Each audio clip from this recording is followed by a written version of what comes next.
Have you checked the children?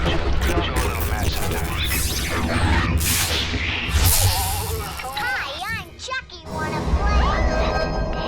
Sometimes that is better. You're gonna need a bigger boat. Hey everyone, welcome back to the Horror Show. I'm Cecil Laird. I'm Jaime Fuego! And we are here to celebrate the final day of the year with the best horror movies of 2019 for you guys. Fuego, I'm going to let you start off on this one. I'm actually going to say my number 10 is Little Monsters. Really? I really enjoyed this movie for the sheer fact that it was like crazy, bonkers romantic comedy nastiness for the first 20 minutes, and then it shifted gears into just very gory craziness, and I never thought I would like a Taylor Swift song like Shake It Off, but I apparently, thanks to Little Monsters, like Shake It Off. We have kids out here!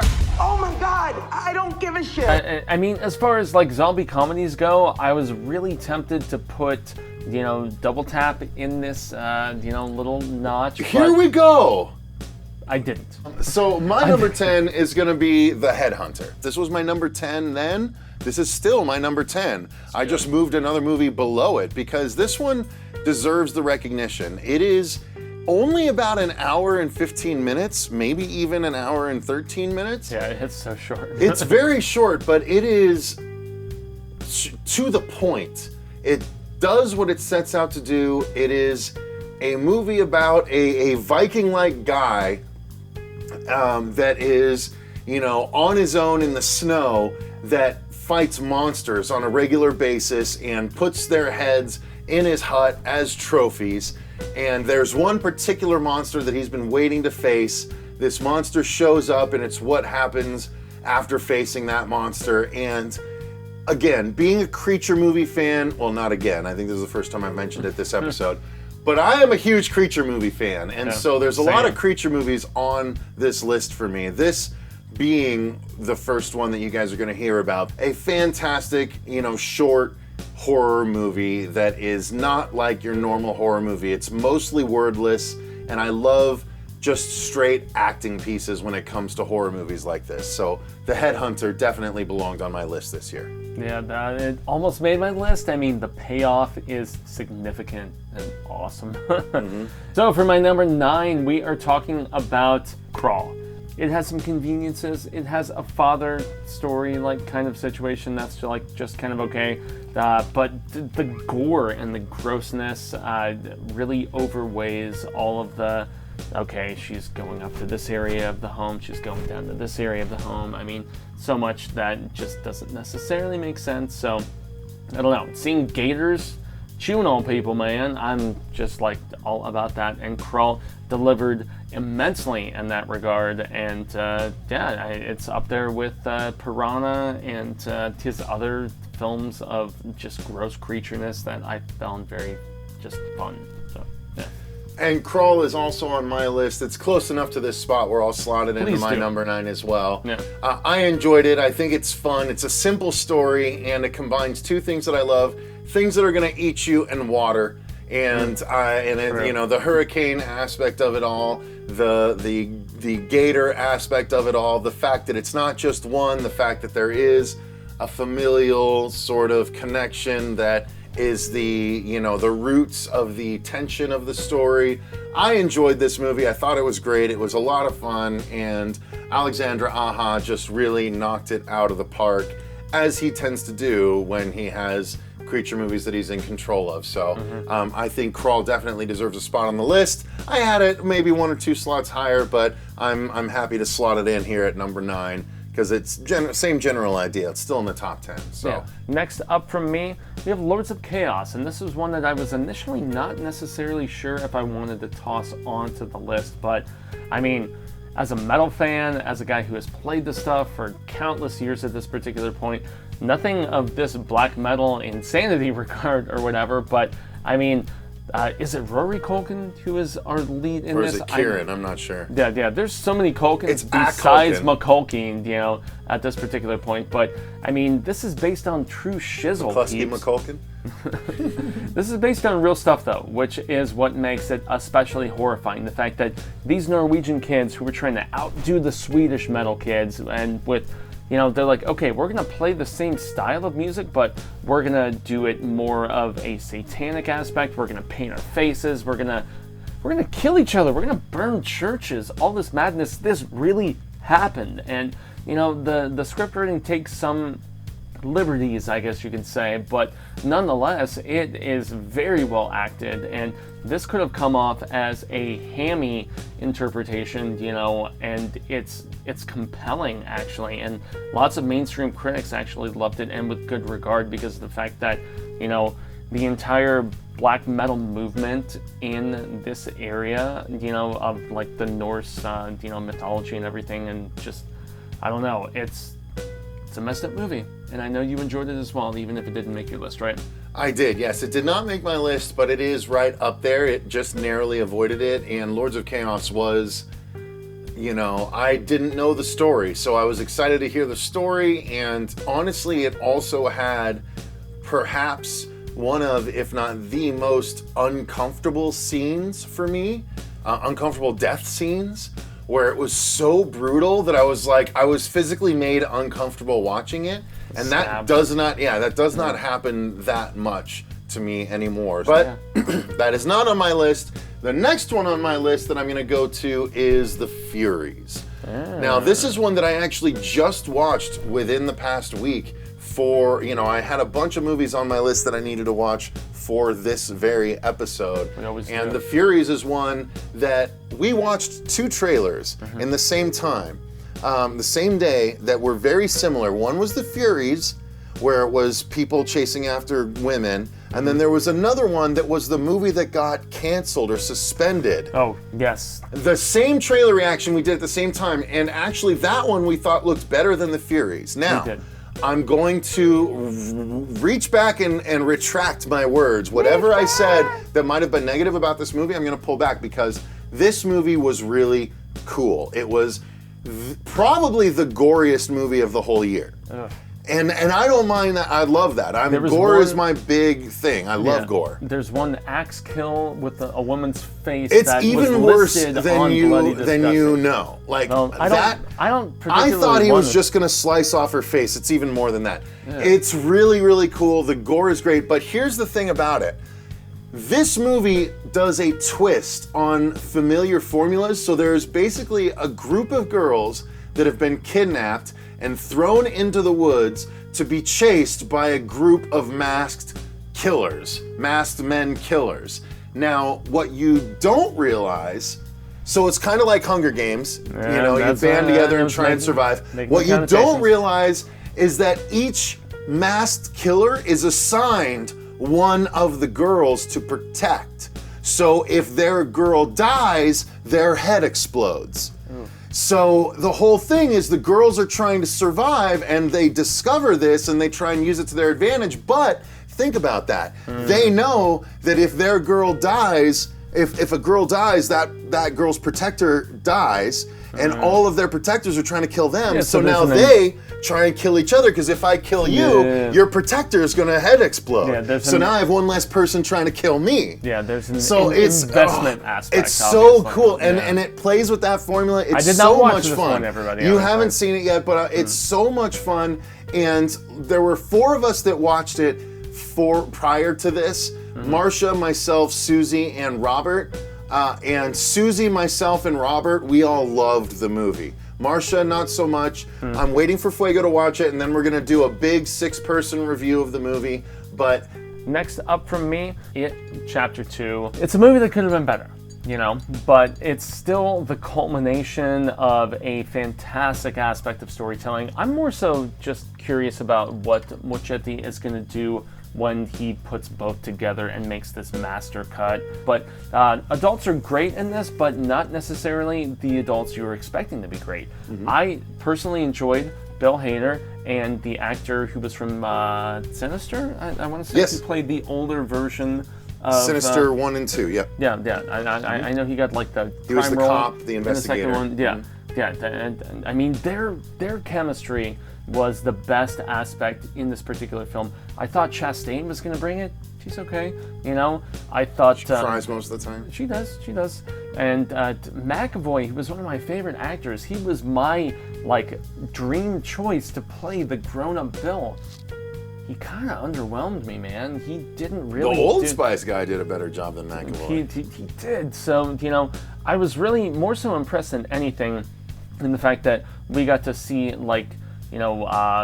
melon bits with the kid at the very beginning, where the gay thing and him getting killed and nastily torn up and stuff. That's very much in the book, and it's something that I thought was controversial enough that they would just leave it on the cutting room floor. Exactly, and they didn't do it. They actually did it very well. And while there is some weird musical choices and there is some odd alterations here and there, I actually really liked It Chapter 2, man. I'm in the camp of Marsha, where I liked it more than the first film. I know you didn't, but it's still, I mean, man, Muchetti, give us something else, Stephen King, please. I know you're working on The Flash now, but I'm satisfied, I guess is the best thing I can say. So. It's a good enough segue, because that was my number 7. So It Chapter 2 is up there for me. It did not crack the top 5. It Chapter 1 was either my number 1 or number 2 of that year. I can't remember. I think it was your 1, man. Yeah. I think it was against Final Girls, though. So I'm not sure which actually edged it out. I think It might have edged it out, though. So It Chapter 2 might have been my favorite movie of 2017, but It Chapter 2 is my 7th favorite. Yeah, it's not as good as the first, but it is still good enough, and I didn't have the issues that a lot of people had when you got spoilers, when you got the Pennywise spider at the end. I thought that was a really cool new way to do the really stupid spider from the 90s series. It's one of the few things where it just functions the best in the book, man. I liked it in this. It didn't function bad in this. I enjoyed this. I thought he was unnerving, and when he's coming at them and they have to do their thing, and the whole thing is a convenient scene because he's digging at them long enough that they can all have another round of flashbacks kind of thing. But I still enjoyed the movie, as slow as it was. When I have it compared to the 90s series, because I think I've read the full book long time ago. I don't remember it very well, but the actual 90s series is what I have to compare this to, and I will rewatch this.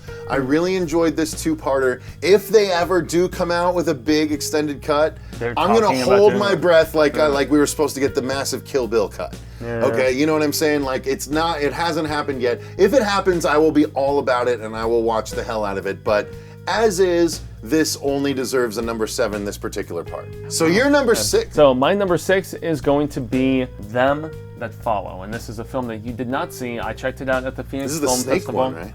Well, I mean, Snake on the poster, but really it's about frightening religious fanaticism, dude.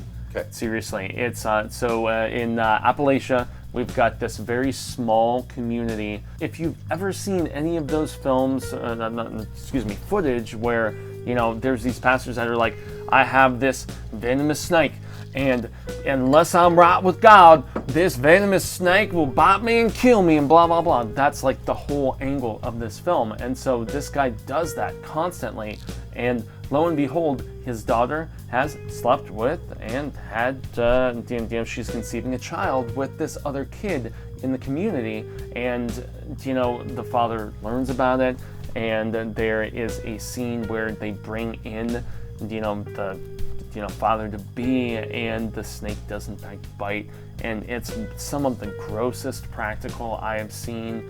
And they cut his arm off, man. Ooh. It's flippin' disgusting and so gory and so massively nasty. And then it just really just deals with all of the after effects from the fact that they're having this kid out of wedlock. It's more so a thriller than full-on horror. It's not your traditional horror, but it is horrific in the ideas that it puts forth and in the imagery, and just, man, it's it's one of the best movies I've seen this year. So unlike a few others that we're going to talk about at the end that aren't horror enough, this one was horror enough for me to include in the list, and it's harrowing, and it's just really disturbing in a lot of ways, especially it's very Jim Jonesy in that particular regard, if anybody is familiar with that sort of stuff. So yeah, Them That Follow definitely had to be on my list for the year. So my number 6 is going to be Brightburn. Now this is one that is very close to my heart. Now I love Superman. He's been my favorite comic book hero ever since I discovered that comic books were really a thing, and especially when I started to follow them. My very first comic book was Superman number 75 in 1992, which was The Death of Superman in the Black Bag with the bloody S. I have mine too. It launched my love of comic books, Superman being the cornerstone of it, and this was basically an Elseworlds. If you didn't know, Elseworlds are DC Comics stories, so Superman, Batman, Green Lantern, Justice League, any of those. It's a separate sort of origin pocket universe where everything is a little bit different, and it's like a Marvel What If, right? Kind of like a Marvel What If, exactly. And Brightburn is just that. What if Clark Kent actually was evil growing up in spite of the Kents' raising attempts? And I loved it. It was wish fulfillment to see it on camera. Some people might say it's the evil Injustice Superman, if you know what the Injustice property is. But oh, that's where he gets mad after so-and-so gets after killed. Joker kills Lois Lane, he goes crazy and takes over the whole world. This is very much evil Clark Kent from the get-go, and I loved seeing it. They didn't skimp on it. It was a James Gunn co-produced, written production, so you know there's talent there. And I loved Brightburn more than enough to put it on the list for this year. I'll take your dead. I can't wait until we get a little bit higher in the proceedings for me and Cecil to talk about it properly, but it is my number 4, so I will toss it back to you. Fair, and I appreciate that. Yeah, so man. We'll go both in depth at that time, because yes, I believe that movie belongs higher on the list, but I'm glad to know that it made your list, period. Fantastic. There was no way that it wasn't going to. Yeah. So. Now, that's going to lead to my number 5, which is going to be one that Fuego mentioned in his worst of the year. This is going to be Godzilla, King of the Monsters. And let me explain why. Some people might not say this is horror movie. Some people might not say this was good movie.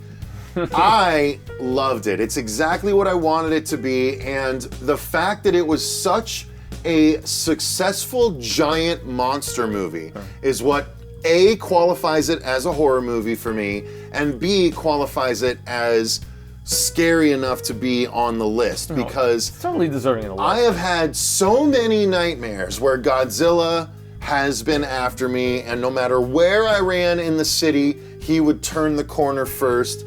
It just resonates with me, and this was the wish fulfillment for someone that watched the Godzilla rubber suit movies growing up. Same. And imagined this.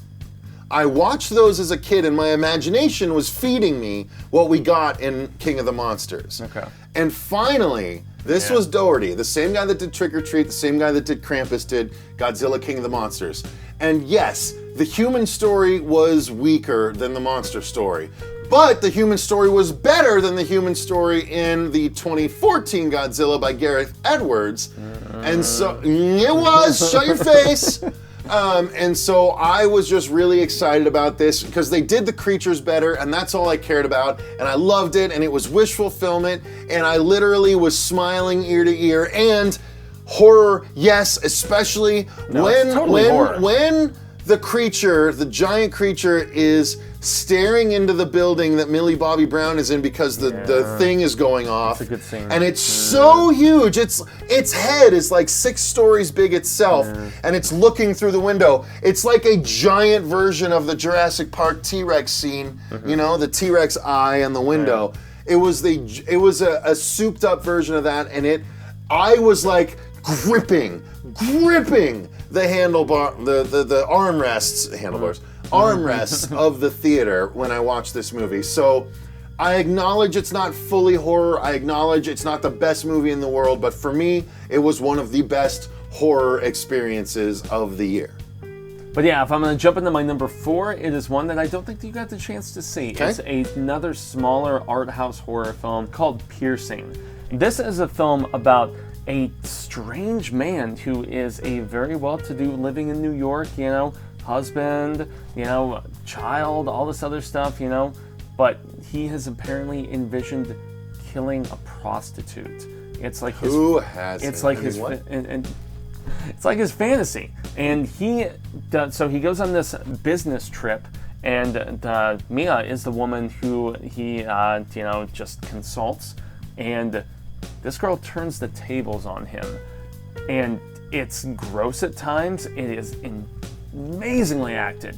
The soundtrack is actually like borrowing back to lots of Italian horror from the 70s, which is really weird. So they actually cop some of the soundtrack stuff from a lot of Giallo, and they put it in this movie, which is really weird. But it just turns into the cat and mouse between her and him when she realizes what he's trying to do to her, but she's like wrecked and messed up and weird already. So, it throws his entire plan out of place because of the fact that, this woman he's planning to kill turns out to be Psycho herself, and that's where the table turning transpires. It's such a good movie, man. It's not just horror-wise, it's one of my favorite movies of the entire year. Piercing is ridiculously good. It's from the same director of The Eyes of My Mother, came out a couple of years ago, which was very surreal, black and white, whateverness. But this is a segue into more accessible, like mainstream filmmaking. And I saw this a long time ago. I saw this like 6 or 8 months ago, and it's still stuck with me. And it's fantastic. It might even be higher on the list if not for the fact that I watched the next one. Okay. Yeah. Well, that's going to lead to my number 4, which is The Perfections. And the reason why it's so high on my list is a couple of reasons, to be honest with you. The first is it subverted my expectations. I did not know where it was going to go as I was watching it. And a movie that can keep me, a horror movie especially, that can keep me on my toes after all of these years of watching thousands upon thousands of horror movies, that in and of itself is something that deserves to be lauded. And this movie was full of gorgeous cast members and fantastic actresses and actors and a great story that, again, it keeps you on your toes. And then it's one of the few movies that follows through and actually delivers on its climax, where you're like, wow, that was satisfying and amazing and unique, and I just really liked it. I mean, it's the story of an ex-cello player or bass player, cello or bass, I'm not sure which it is, ex-cello player that wants to get back into the fold after the mother that she was trying to take care of passes away.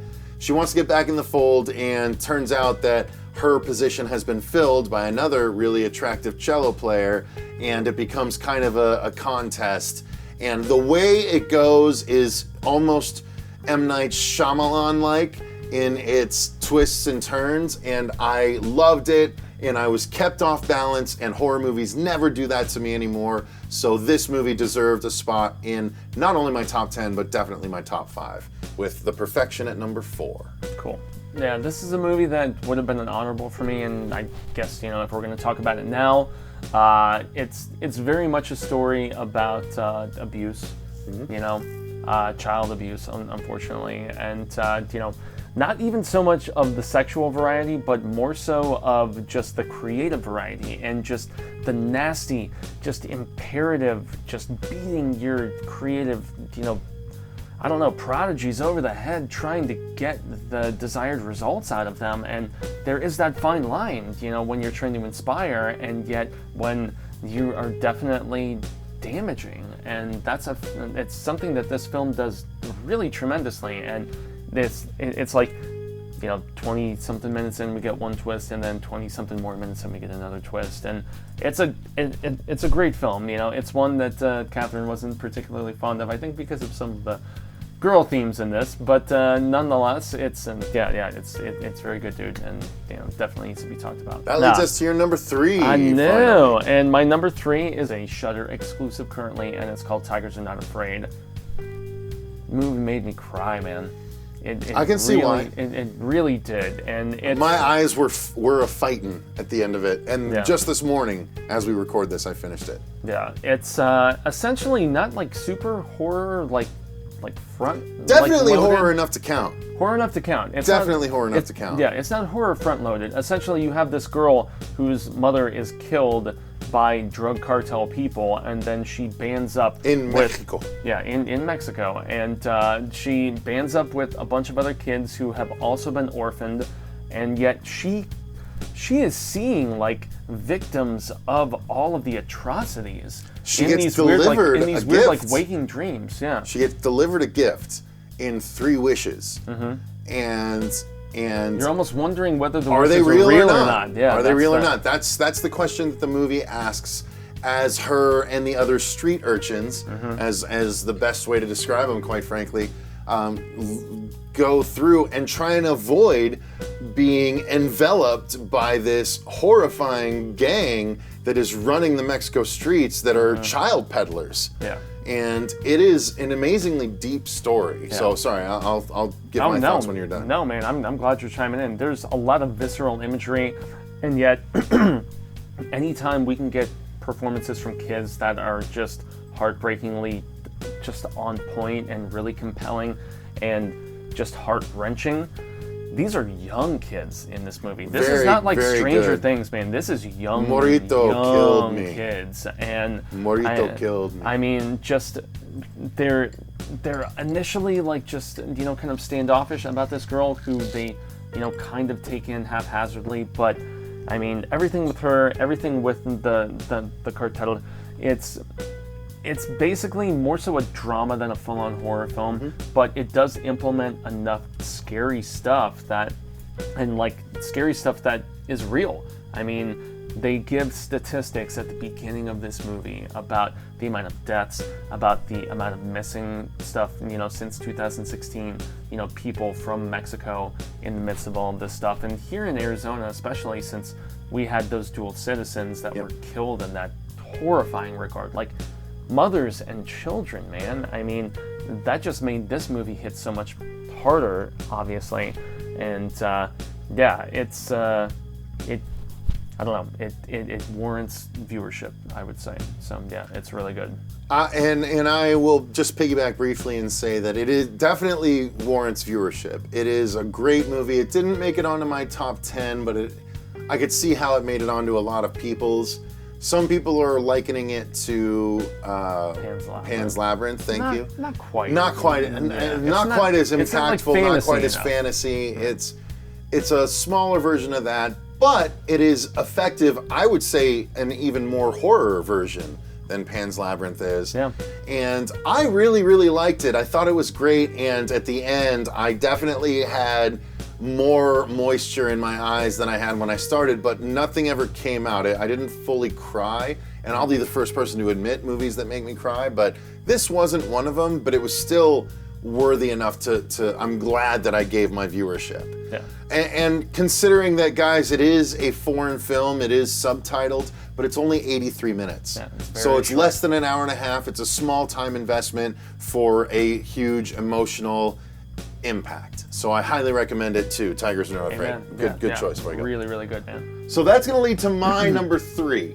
Now, I am going to go with, I think two of my last 3 didn't make your list, but were perhaps taken off out of courtesy to me. This one, I don't think so, though. This one is I Trapped the Devil. Now, this is the first, this is one of the ones that we saw. Actually, there's, I think, 3, my top 3 were all movies that we saw at the Phoenix Film Festival. This was in early like this year. constellation, like honorable mentions, sort of. So my top 3 are movies that we saw at the Phoenix Film Festival early this year that people are only now getting a chance to see via VOD in the past couple of months. Yeah. And one of them is I Trapped the Devil. And this is a very simple movie where a couple of people show up to a man's house and he looks more disheveled than they expect. I think it's his brother and his brother's girlfriend. Yeah. Something to that effect. And they're like, what's going on? No one has heard from you. And he basically comes clean and says, look, I have a guy trapped in a room down in the basement, and it's the devil.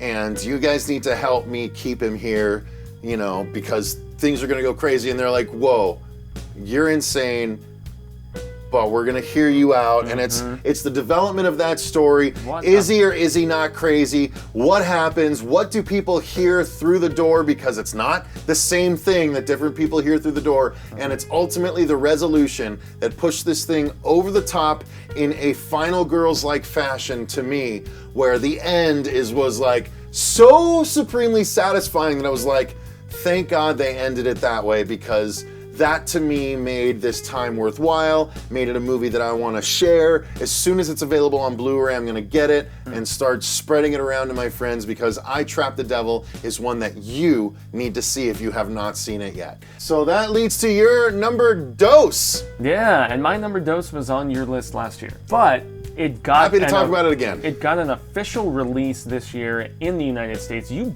bootlegged this shit, so you got it from like Hong Kong or something, right? Well, no, I didn't bootleg it. I bought an actual Blu-ray release from Hong Kong, yes. Yeah. As a matter of fact, I did. But the interesting thing is I only got to see it before I even did that. The only reason I got to watch it in time for this list was because friend of the show, Monty Yazzie, yes, that's right, your old school friend, who had watched it and actually posted saying, hey, it's available on Amazon to watch. Prime, yeah. Amazon Prime. And then it disappeared. I watched it. It was on Prime for one day. And because of Monty's post, I watched it, and there were some racist subtitles, but outside of that, you got to see the full movie, and I loved it. I loved it enough that I had to include it on last year's list, and I had to spend like 45 or 50 bucks getting the Blu-ray shipped from Hong Kong so I could have the movie. It is such a fantastic movie. Now, please explain to everyone why you like it.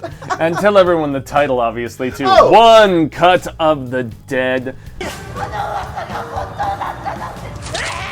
Yeah, but as far as like the first 25 minutes or so when we're seeing them filming the actual movie, not super on Well, because board. you don't realize they're filming it, you think you're watching a zombie movie, and it's really underwhelming. Yeah, it's a movie within a movie within a movie, honestly. Yeah. And I love movies about making movies, you know, despite being, you know, on set for only a few with you. I actually forced CP and Emily to watch this while I was out there, if I'm not mistaken. This movie is terrific. I mean, between this and Dolomite Is My Name, my two favorite, like... I watched that with them out there, too. Yeah, making movies, and, you know, like movies about making movies, man. I mean, when That's you so shift back funny to you bring that up, because that's literally the reason why CP was angry at me at the end of the trip. He's like, damn it, Cecil, you keep showing me movies that make me want to start making movies again. Well, I mean, inspiration, man. I mean, That's why I can't. Hey, speaking of which, we're making a Freddy movie. This is not a horror movie, so let's not get that confused or anything like that. But it's a movie. It is. It's a movie that deals with horror themes. It's set in the horror genre, it is. squarely. It's about zombie movies, but it's more so on the comedic side, especially where it's you more of a get behind-the-scenes horror movie. It is, and I can't think of something that made me laugh harder than maybe Dolomite, you know, as far as films this past year. I loved One Cut of the Dead. I was so happy with your reaction afterwards, both yours and Dave's. Yeah. Dave is, producer Dave from the channel is hard to nail down for movies. And I had talked up One Cut of the Dead so much when I watched it that one day. And so I went in with expectations as opposed Huge to... expectations. So did Dave. And they both came out like, as soon as the change happened and they saw what was happening, they're like, oh. And by the end, they were just like, that was so good. You cannot finish this movie, if you make it from start to finish, you cannot finish without a giant smile creeping across your face. No, especially if you're into filmmaking. As they're orchestrating that last scene and with like just stacking each other up and pause, yeah. Oh, it's so good. This is on Shudder exclusively now, by the way. So definitely, I mean, for $5 a month, you know, 100% worth it. Shudder is oh worth my your God, time. so good. So that's your number two. That's my number two. So my number two is going to be My Soul to Keep. This is another movie that was featured at the Phoenix Film Festival this year. Yeah. Again, before a lot of people, months and months before a lot of people got access to it. I think they only got access to it like a month and a half ago. Yeah, I was about to say, I know it's on VOD, but no home release just yet. Right. So, yeah. So this is what you might call a kid's horror movie. It's about two young kids that are about the age of the kids in like summer of '84, if you saw that last year. A little bit younger, actually. A little bit younger, and one of them believes that there's a boogeyman in his basement that is trying to take him and other kids away to some kind of crazy world. And his friend doesn't really believe him, but it becomes sort of a Home Alone situation where they try and set up things in order to capture this thing, or at least capture it on camera and stuff like that. And it's just a really fun, youthful horror movie. It's like my first horror movie kind of thing. If you're gonna introduce your kids to horror, this is the perfect one to do it. And what I absolutely loved about it and what pushed it into my top 2 spots is the fact that the ending commits. There is stakes, stakes to this movie, where at the end I was like, oh man, wow, really? They did that? And like, I was like, wow, that's bold, that's balls, and this was tremendous. And this is the kind of thing that if I had seen when I was a kid, I would have absolutely fallen in love with while being scared of at the same time. Where like, oh, this can happen. I better be aware of my situation. I better set up traps at night. Yeah, like, I loved this movie so much. Yeah, it's a dual threat in that regard. And this is one that was initially on my list, but we just wanted to like shift on Lords of Chaos and have some discussion about that film briefly. But I mean, great performances from young kids. It's something that I champion constantly on this channel, and with good reason. If you can get good performances out of younger children, it is especially impressive. And I mean, Tigers Are Not Afraid did it. This film does it especially. And you know what? The parents are good in this too. They're not they're kind of derpy, but yet they still have like a charm and, you know, just kind of a care, and they don't seem caricature. Also, like the design of this creature once we finally see it, or this like monster, you know, ghostly whatever it is, it was convincing and it looked good, and stakes as well. The ending doesn't necessarily go as happily as you would expect, which was really the best payoff of this film, I would say. Agreed. So, yeah. Now, I think the best thing to do here is to let's jump into my number 1, I'll Take Your Dead. You mentioned it briefly. This is another one that we saw at the Phoenix Film Festival, again, courtesy of Monty Yazzie. And another movie that made me cry. This movie absolutely made me cry. This is the movie, and this is why it's number 1, okay? It is a ghost movie. It is a movie very much in the vein of A History of Violence, if you like that movie, which is fantastic, with Viggo Mortensen, directed by David Cronenberg. Fantastic movie. This is the horror version of that movie.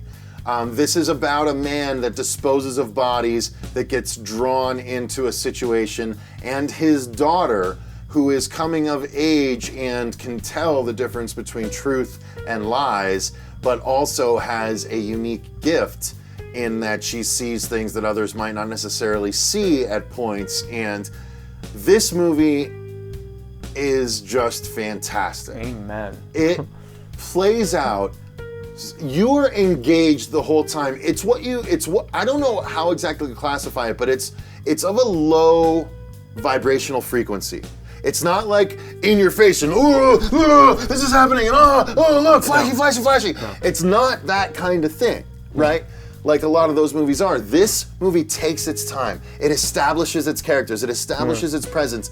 It develops the evil. As the evil slowly approaches, it shows what the heroes are doing. There's someone in the midst from the evil side. Do we trust that person? Do we not? And then the ending, which is a utter gut punch to you if you like the movie, where honestly this is the only movie that's done this in a number of years. No eyes were dry. Not only that, but I even told Fuego after this, and I actually tweeted the filmmakers afterwards. Before we actually interviewed them, we watched this movie. Got to meet them, and you We know, got to meet them at Texas Frightmare, not just a month or two afterwards. Monty left this as a hidden film because he loved it so much. Yeah. Yeah, he didn't even have it in the programming guide of the Phoenix Film Festival and IHSFF. He was like, yeah, this is like my secret film that I'm going to throw out because I know... He should have advertised it more because it was so good. I agree. So at the end, something happens, and it's the only movie this year and in the past few years where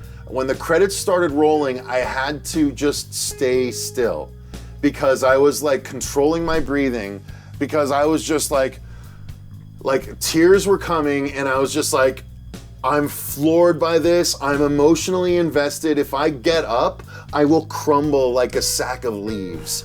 Like, that's the way I felt at the end of this movie. It was so emotionally impactful and so good for a horror fan to see. You know, Chad Archibald is the director, and Benner is the producer that you know, we got to know. And they did such, and especially guys, Chad did such an amazing job on this movie, and it just hit me harder. This is how I love horror movies to affect me. Yes. And this is the only one that really did it. This and My Soul to Keep both affected me in this way, but this one just in a way more impactful sense as someone that's had an experience with their father. Yeah. It really, really hits home, and I utterly adored I'll Take Your Dead. If you haven't seen it, make time for it. Purchase it on Amazon. I guarantee you, even if you're the person that likes horror and your significant other doesn't really like horror, watch it with them. This is one of those, like, this is one of those, it absolutely bridges the gap, 100%. Yeah. Yes. Yeah, I'll Take Your Dead, watch it, it's worth it, and I'm happy to put it at my number one for the year. Yeah, and it's one of the most emotional experiences I've had in a theater this entire year. I mean, goodness Lord, I mean, our young actress and her corresponding father, who I've seen in a few different things before, but I mean, yeah, disposing of bodies, and essentially you get a woman who is supposed to be disposed of and she's not quite dead. And that's where it really turns into so much more than you were initially anticipating. And it is very much more so a horror of the dramatic variety, but I don't know, cannon fodder horror, I find myself as I get older, I'm not as much into it in comparison with when there is like a very compelling just angle that is put forth, when there is tremendous performances like we get in this film. And yes, my number one is a different thing, but this one needs to be discussed and it needs to be viewed by as many people as possible. And also, you know, check out The Heretics, because I championed that film a couple of years ago with good reason, because that's another one that will gut punch you as far as just, you know, and completely different in every possible regard. Those are some badass Canadians, man. We shout out much love to all of you. So we're kind of wearing hints to your number one. Yeah, I know. So it was the year of 19. You know, we had a second season of Castle Rock. We had a third season of Mr. Mercedes. We had, you know, lots of different, you know, films coming out as well. It Chapter 2, which we talked about previously. But Dr. Sleep was a strange film in the regard because of the fact that I prefer that book over the original Shining story. I do. And I am not in that, I'm not in that camp, you know. Lots of people hate on me for loving Dr. Sleep more so than the original Shining book. But on a second viewing, there's a lot of very just liberal changes that, you know, Mr. Flanagan takes in this film in the third act. And over time, I actually prefer them to what Stephen King did. Dr. Sleep is my number one. It's my favorite film of the year. Or favorite horror film of the year, and it's like right there in the rankings for, you know, it's probably going to be in my top three. I love Knives Out and all this other crap, but we're not here to discuss that. You know, Ewan McGregor and his tortured performance, but also our Rose the Hat. My God, as far as like a villainous woman, and speaking of Jacob Tremblay, the scene where they torture and steal his essence and kill him is one of the most disturbing things I've seen on screen in a while in a horror movie. But yeah, I mean, changes aside, it's scary, and it adapts a book that I really wondered if there was ever a possibility for, with the iconic essence of the Kubrick film that I know you and I have mixed feelings about. We think it's pretty, but I mean, is it well-paced? Is it all these other things? Who knows? You know, up for debate, but I definitely prefer Dr. Sleep, man, and I just give Mike Flanagan anything at this point, after Haunting of Hill House, after Dr. Sleep, after, I mean, Gerald's Game. His track record is pretty much impeccable at this point. You reviewed one of his earlier films, Absentia. Absentia was one of our season 1 reviews. Yeah, before I was even here. So love Mike Flanagan, and I can be a Mike Flanagan hipster. That was 2014 we reviewed that. You were movie. ahead of the curve, man. I was way ahead of the curve. So yeah, I was on board for this movie too. Didn't they film that here? I think they did. Yeah, Absentia. Yeah, they did. They totally with Doug did. Jones, no less. Yeah.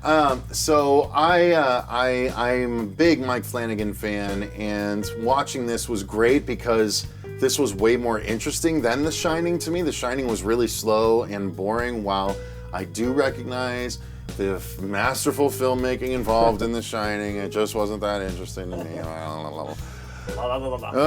This one was What's our different. commentary of The Shining? I don't care. Yeah, I enjoyed this movie, and I'm glad that it made it onto your list so I could at least chime in on it.